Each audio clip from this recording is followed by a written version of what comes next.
Farming is not a glamorous field in South Africa. Many young people opt for office jobs. This is despite the fact that government has lucrative incentives for young people to take up farming. But over the past few years, more and more young people are venturing into this territory. Dimakadzo Nonosikhoto is one such young South African.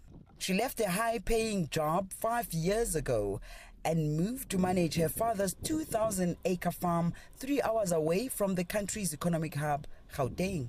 It's more than the farm. So the first 2 to 3 years, I obviously sat on the farm to learn more and understand, what farming is about and how it works. And I was obviously doing most of the finances, so which allows me to learn all the units. But what I thought was even more interesting was when I started exploring the rest of the industry and realizing the opportunities that lie within the agricultural sector. And that's why I've decided this is definitely a place to be. The father and daughter team mainly focuses on cattle farming and apple production.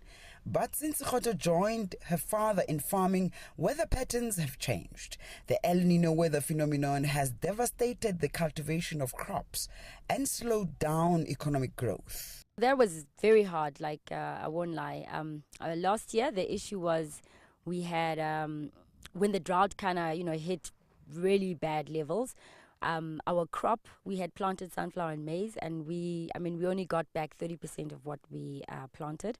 And what made it worse is that we had debt that we had obviously, financed, that had financed the crop. And so we weren't able to pay that.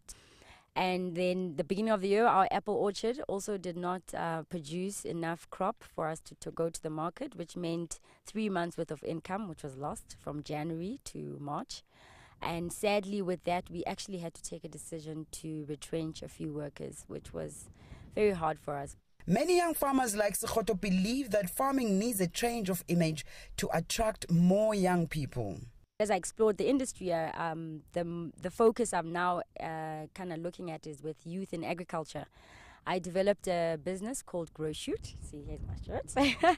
And Grow Shoot is really just focused on finding opportunities for young farmers who are already farming, because there's such a huge drive to get youth interested in agriculture, because obviously future food security is really, really important. According to the South African Agricultural Research and Development, farming is generally an aging profession. The average age of farmers around the world is between 50 to 60 years old. Yulisandra Mela, CCTV Afrique Free State Province, South Africa.